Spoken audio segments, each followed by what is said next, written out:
Hey guys, जय हिंद। एक बार फिर से आप सभी का स्वागत है आपकी अपनी फैमिली 24/7 सीए जोन में। तो यहाँ पे हमारी जो प्रीवियस ईयर की जो जीके क्वेश्चंस वाली सीरीज़ है, ये क्लास कंटिन्यू रहेगी। जितने भी क्वेश्चंस मेरे पास हैं ऑथेंटिक, वो मैं आपको प्रीवियस ईयर जीके क्वेश्चंस की सीरीज़ में करवाने वाला हूँ। और जितनी भी क्लासेस आपकी लगी हुई हैं जीके की प्लेलिस्ट में या जो भी अदर आपके सब्जेक्ट्स आने हैं, उन सभी क्लासेस को आपको करना है। मैं हर एक वीडियो में आपको इसीलिए बताता हूँ क्योंकि अगर आप उन क्लासेस को फॉर ग्रांटेड ले रहे हैं तो ऐसा मत करिए। हर एक क्लास को करिए। जितनी भी क्लासेस लगी हुई हैं प्लेलिस्ट में, सभी को आपको अटेंड करना है। और यहाँ पे आपको बता दें कि अगर आप हमारी फैमिली में नए हैं तो ये आपके लिए यहाँ पे टाइम टेबल है। सुबह 10 बजे और शाम को 5 बजे ये कुछ क्लासेस होती हैं, आप इनको फॉलो कर सकते हो। और यहाँ पे जितनी भी प्लेलिस्ट में क्लासेस लगी हैं वो सभी कवर कर सकते हो। एंट्रेंस एग्जाम में बहुत ही ज़्यादा यूज़फुल होने वाला है ये सारा का सारा कंटेंट। तो यहाँ पे चलिए स्टार्ट करते हैं विदाउट वेस्टिंग टाइम। और अगर हमारी फैमिली में है तो फैमिली को सब्सक्राइब करके बेल बटन जरूर दबा दीजिए, क्योंकि यहाँ पे आपको क्वालिटी कंटेंट के साथ करेक्ट इन्फॉर्मेशन मिलती है रिगार्डिंग किसी भी यूनिवर्सिटी का कुछ भी नोटिस न्यूज़ आती है या फिर कुछ भी अगर एडमिशन से रिलेटेड है, सब कुछ आपको टाइम टू टाइम अपडेट मिलता रहता है। तो चलिए स्टार्ट करते हैं क्वेश्चन नंबर 1 से। मैंने अपने आप को हाइड कर दिया जिससे आपका जो फोकस है वो पूरी तरीके से क्वेश्चन और आंसर पर रहे। चलिए विदाउट वेस्टिंग टाइम देखते हैं और सारे इंपॉर्टेंट क्वेश्चन जो भी प्रीवियस ईयर क्वेश्चंस आए हैं प्रीवियस ईयर में, वो सभी आपको देखने को मिलने वाले हैं। Question number 1, train to Pakistan, ये एक बुक है, किसने लिखी है? तो खुशवंत सिंह ने लिखी है, याद रखिएगा, इंपॉर्टेंट है। आगे बढ़ते हैं। तो यहाँ पे बॉम्बे स्टॉक एक्सचेंज का एक क्वेश्चन आया था, तो इसमें आपका इसका फॉर्मेशन का याद रखिएगा कि 1875 में इसका इस्टेब्लिशमेंट हुआ था, बॉम्बे स्टॉक एक्सचेंज का, BSC इसे हम शॉर्ट फॉर्म में भी बोलते हैं। इसी से रिलेटेड यहाँ पे जैसे बॉम्बे स्टॉक एक्सचेंज है, वैसे यहाँ पे नेशनल स्टॉक एक्सचेंज भी है, NSE जिसे हम बोलते हैं। और इसका जो फॉर्मेशन एस्टैब्लिशमेंट है 1992 में हुआ था, ये भी याद रखिएगा। तो दोनों ही चीज़ को कोरिलेट करके याद रखिएगा। और ऐसे ही होता है यार, देखो जैसे अभी इस बार लास्ट ईयर मतलब बॉम्बे स्टॉक एक्सचेंज का पूछा गया, तो इस बार चांसेस है कि आपका BSC का मतलब बॉम्बे स्टॉक का ही पूछ ले, या फिर हो सकता है नेशनल स्टॉक का पूछ ले, है ना। तो ये सब चीज़ें, इसीलिए मैं आपसे कह रहा हूँ कि जो भी हम करवा रहे हैं वो सब जो प्रीवियस ईयर पैटर्न है उस पर ध्यान में रखते हुए देखा है चीज़ों को, तभी आपको उसके बेसिस पर सारे इर्द गिर्द जो भी क्वेश्चन बनते हैं वो सब हम अपनी तरीके से पूरी कोशिश कर रहे हैं कि आपको जो क्वेश्चन हैं वो देखने को मिले। लेकिन एक क्लास से कुछ नहीं होगा, मैं बार बार बोल रहा हूँ कि प्लेलिस्ट में लगी सभी क्लासेस को आपको ध्यान देना है। इंदिरा गांधी पीस प्राइज़ पे क्वेश्चन बना था, तो इस बार का जो प्राइज़ है वो यहाँ पे प्रथम को दिया गया है, इंदिरा गांधी पीस प्राइज़। और ये प्रथम क्या है, तो आपको याद रखना है एक NGO है। तो कभी कभी जैसे डायरेक्ट क्वेश्चन नहीं आया कि इंदिरा गांधी प्राइज़ किसे दिया गया है, तो ये भी आ जाएगा आपसे कि प्रथम जो है वो क्या है। तो उसमें ऑप्शन होगा आपका कि मिसाइल है, हेलीकॉप्टर है, या कोई प्लेस का नाम है, या फिर एक NGO है। तो आपका करेक्ट आंसर NGO हो जाएगा। तो जो भी एक्स्ट्रा इन्फॉर्मेशन आपको मिलती है क्वेश्चन से जो हम बोलते हैं, उसको भी ध्यान रखा करिए, जिससे आपको चीज़ें जो है बहुत सारी कवर हो जाएंगी और बहुत सारा जो आपका पोर्शन है वो आपको पता चल जाएगा। प्रेजेंट स्ट्रेंथ ऑफ राज्यसभा यहाँ पे पूछा गया था, तो प्रेजेंट स्ट्रेंथ ऑफ राज्यसभा ये याद रखिएगा कि 250 है, ठीक है। तो ये तो मैं मैक्सिमम बता रहा हूँ, आप लोगों को कमेंट करके बताना है कि अभी जो हमारी प्रेजेंट राज्यसभा है उसमें कितने यहाँ पे मिनिस्टर्स प्रेजेंट हैं, ठीक है। जो टोटल स्ट्रेंथ है वो तो यहाँ पे 250 है, लेकिन प्रेजेंट में कितने यहाँ पे हमारे मिनिस्टर्स हैं यहाँ पे राज्यसभा में, ये आपको कमेंट करके बताना है। और इम्पॉर्टेंट क्वेश्चन है, याद रखिएगा। सिमिलरली अगर हम लोकसभा की बात करें तो इसकी जो मैक्सिमम यहाँ पे बात करें तो 552 मेंबर्स यहाँ पे आ सकते हैं। और अभी प्रेजेंट में कितनी इसकी स्ट्रेंथ है ये आपको बताना है। ये तो मैक्सिमम वाली मैं बता रहा हूँ, मैं आपको फिर से बता दूँ, 552 ये जो बता रहा हूँ ये मैक्सिमम आपकी सीट्स अवेलेबल हैं लोकसभा में। लेकिन कितनी अभी सीट्स जो हैं, कितने हमारे मिनिस्टर्स ऑलरेडी अवेलेबल हैं, ये आपको कमेंट करके बताना है, लोकसभा राज्यसभा दोनों के लिए। नेक्स्ट अगर हम देखें तो यहाँ पे टेम्परेचर ऑफ ह्यूमन बॉडी से एक क्वेश्चन आया था नॉर्मल, तो 98.6 डिग्री फ़ारेनहाइट में होगा और 36.1 डिग्री सेल्सियस में होगा। दोनों ही याद रखिएगा, कुछ भी यहाँ पे किसी भी यूनिट में पूछ सकता है। 98.6 फ़ारेनहाइट में और 36.1 ये है आपका सेल्सियस में। हाईएस्ट पद्मा अवार्ड की बात करें तो हाईएस्ट पद्मा अवार्ड आपको ध्यान रखना है भारत रत्न यहाँ पे बोला जाता है। कितने लोगों को अभी भारत रत्न मिला है ये आप लोगों को कमेंट करके बताना है, और इम्पॉर्टेंट क्वेश्चन है, आ सकता है। आगे बढ़ते हैं। यहाँ पे DPSP की बात कर रहा है। DPSP taken from directive principle of state policy की बात होती है, और ये हमारा जो है आपका किस पार्ट में मेंशन है मैं आपको ऑलरेडी सारे पार्ट करवा चुका हूँ और ये सभी क्वेश्चंस मैं करवा चुका हूँ। रिपीट यहाँ पे इसलिए हो रहा है क्योंकि यहाँ पे मैं प्रीवियस ईयर क्वेश्चंस करवा रहा हूँ और उसमें ये सब पूछा गया है, इसीलिए कुछ क्वेश्चंस आपको रिपीट भी देखने को मिलेंगे। बाकी आप क्लास करोगे तो आपको पता लगेगा कि जो भी क्लास हमने करवाई थी उसी में से ही क्वेश्चंस बन रहे हैं। इस बार का क्या है कि इस बार भी आपको मेहनत करनी है। 2021 में भी हमें पता नहीं था कि क्या आएगा क्या नहीं आएगा, बट जो सिलेबस था, जो आपका क्राइटेरिया था, जो हमने एक्सपीरियंस किया, उसके बेसिस पर आपको तैयारी करवाई और बहुत अच्छे तरीके से अच्छे खासे लोगों का, अच्छे खासे स्टूडेंट्स का अच्छा पेपर गया। तो अभी जस्ट मैं बता दूं कि वर्कआउट करके रुका हूं और अगर अभी मैं क्लास नहीं बनाता तो फिर लेट हो जाता, इसीलिए मैंने सोचा कि क्लास बना देता हूं। इसलिए अगर थोड़ा बहुत भी फंबल हो तो उसको नेगलेक्ट करिएगा, इग्नोर करिएगा, क्योंकि थोड़ा बहुत थका हुआ भी हूँ। अभी जस्ट वर्कआउट करके रुका हूँ, पार्क में ही हूँ और आपके लिए क्लास बना रहा हूँ। सो आगे बात करते हैं DPSP की। तो DPSP टेकन फ्रॉम कहाँ से? आयरलैंड से लिया गया ये कॉन्सेप्ट हमारे इंडियन कॉन्स्टिट्यूशन में, याद रखिएगा। आगे बढ़ते हैं तो length and breadth of Indian flag, ये रेशियो इसमें पूछा गया है, ठीक है। कभी भी जो हमारा इंडियन फ्लैग बनता है वो इसी रेशियो में बनता है, जिसकी लेंथ जो है 3 हो और जिसकी ब्रेथ जो है वो 2 हो। अब इस पर आप मल्टीप्लाई कर सकते हो, जैसे कि 2 से मल्टीप्लाई करेंगे तो 2 3 जा 6 इसकी लेंथ हो जाएगी और 2 2 जा 4 यहाँ पे ब्रेथ हो जाएगी। 3:2 में आपका ये इंडियन फ्लैग बनता है लेंथ और ब्रेथ का। कभी कभी यहाँ पे उल्टा पूछ लेता है कि ब्रेथ और लेंथ का जो रेशियो है वो क्या है, तो ये उल्टा हो जाएगा 2:3, राइट। तो ये चीज़ भी आप याद रखिएगा कि लेंथ और ब्रेथ का रेशियो है 3:2।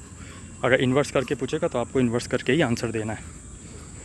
पंचायती राज अमेंडमेंट से एक क्वेश्चन आया था, तो यहाँ पे अमेंडमेंट बता दूँ, 73rd अमेंडमेंट जो है वो पंचायती राज की बात करता है और 74th जो है वो म्यूनिसिपैलिटीज़ की बात करता है।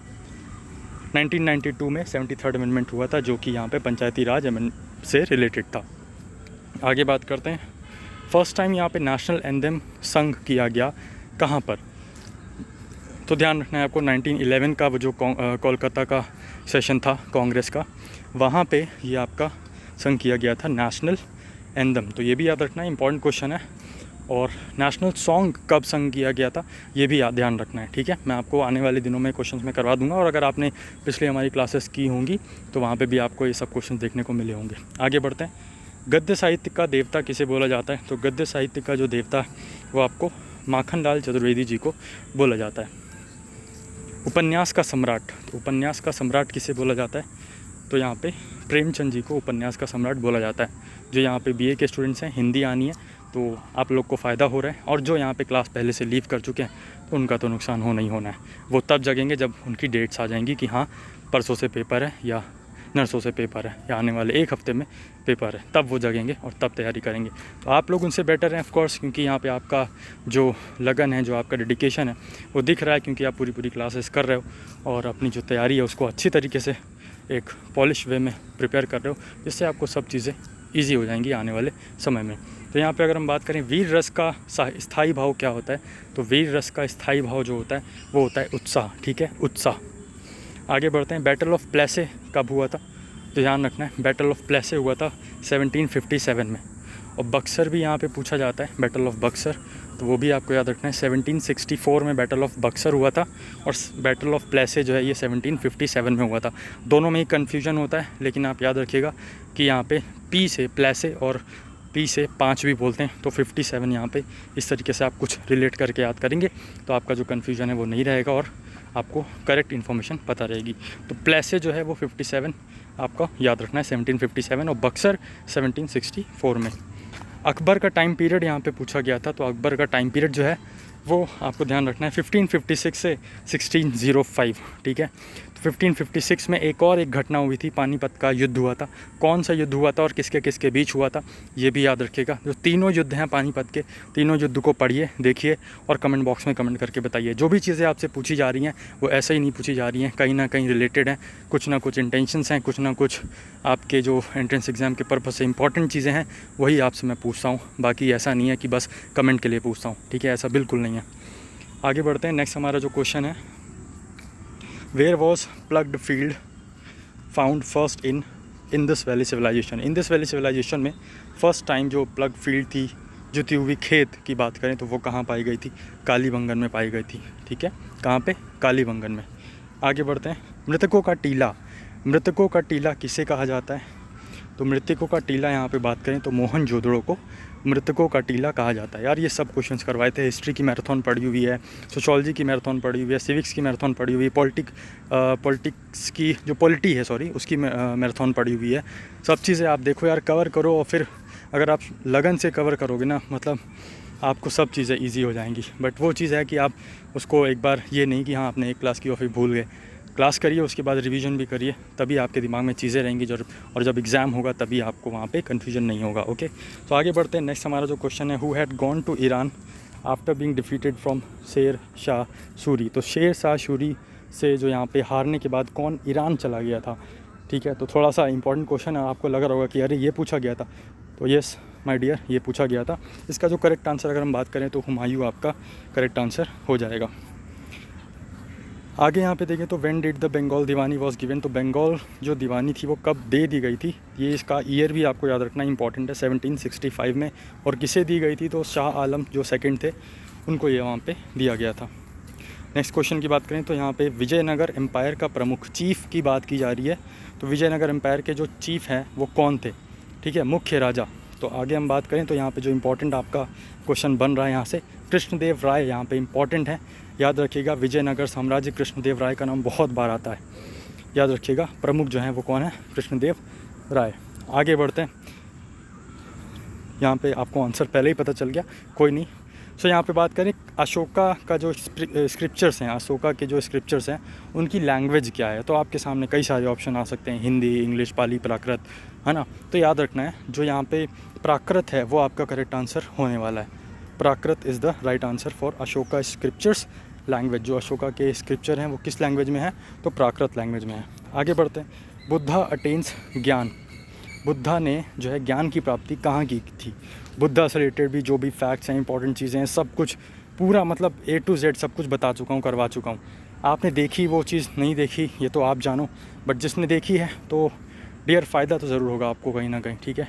और जितने भी लोग यहाँ पे सारी की सारी क्लासेस कर रहे हैं उनको तो फ़ायदा होने ही वाला है, क्योंकि लास्ट टाइम हम फिर से बता रहे हैं कि प्रिपरेशन करवाई, सिलेक्शन हुआ स्टूडेंट्स का।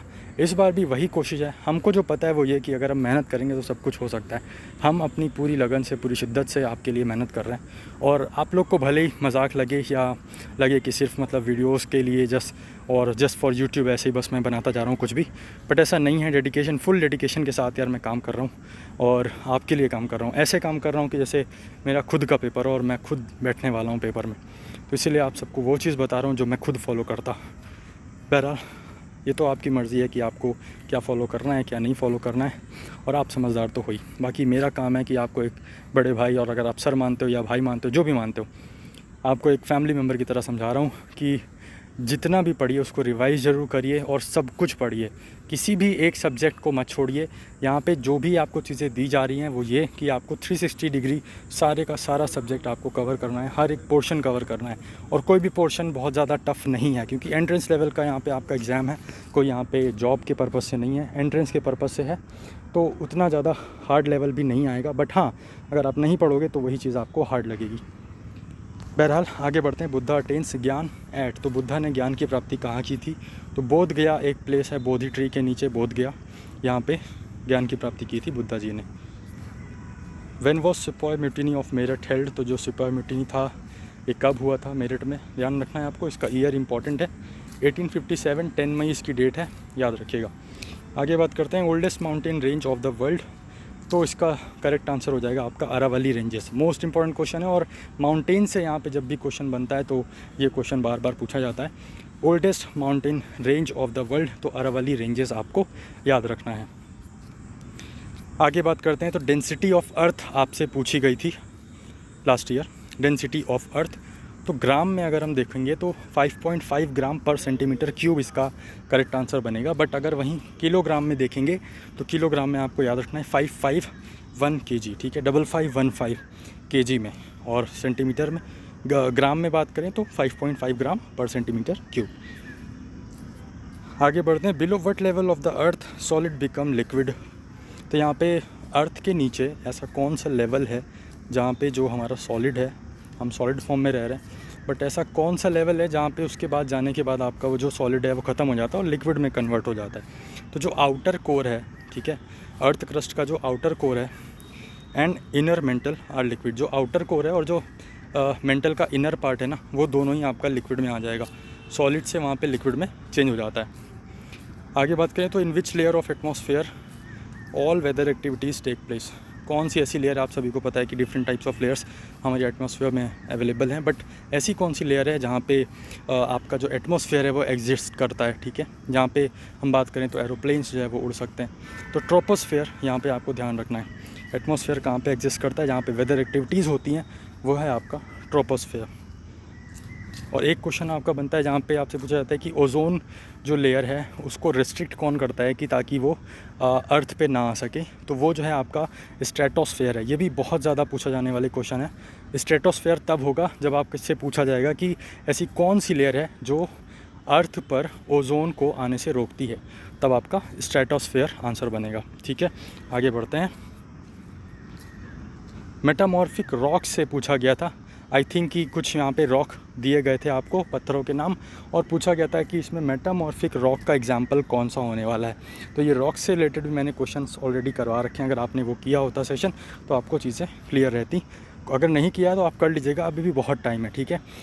एंड आई थिंक कि आपने अगर फॉर्म फिल किया है तो अभी प्रेजेंट में आपका कुछ बोर्ड एग्ज़ाम्स ख़त्म हुए होंगे, तो आपके पास टाइम ही टाइम है, तो उसको टाइम को वेस्ट मत करिए, और जो भी आपकी समय मिलता है आपको उसको प्रिपरेशन में लगाइए, डेफिनेटली आपको चीज़ें देखने को मिलेगी। मेटामॉर्फिक रॉक की बात करें तो एग्जांपल इसका आपको सिस्ट, स्लेट, जेनेसिस और मार्बल, ये कुछ एग्जांपल्स हैं जहाँ पे मेटामॉर्फिक रॉक्स के हैं।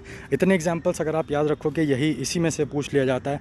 कई बार होता है कि आपका पूछा जाएगा कि आपको कुछ 4 ऑप्शंस दी जाएंगे और पूछा जाएगा इसमें से कौन सा मेटामॉर्फिक रॉक नहीं है, या पूछा जा सकता है कि 4 कुछ अलग डिफरेंट दे दे रॉक के और एक उसमें मेटामॉर्फिक रॉक का दे दे और पूछे कि कौन सा इसमें मेटामॉर्फिक रॉक है। तो ये 4 से 5 नाम, 4 नाम आप याद रखिएगा, इंपॉर्टेंट हैं, और इसी में से आपका मेटामॉर्फिक रॉक से अगर पूछा जाएगा तो इसी 4 नाम में से ही आपको देखने को मिल जाएगा। आगे बात करें तो who gave the theory of natural rights. Natural rights के यहाँ पे अगर हम बात करें तो ये थ्योरी जो है किसने दी थी, लॉके ने दी थी, याद रखिएगा, इंपॉर्टेंट है।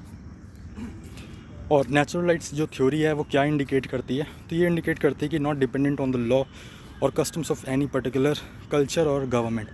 ऐसे जो नेचुरल राइट्स हैं वो किसी गवर्नमेंट पे डिपेंड नहीं है और किसी लॉ या कस्टम पर डिपेंड नहीं है, वो नेचुरली हैं। सभी के पास अपने कुछ सिद्धांत हैं और सब अपने मन से जैसे भी चाहें वैसे रह सकते हैं, ठीक है। बट ऐसा अगर होगा तो कई सारे प्रोज एंड कॉन्स देखने को मिल सकते हैं।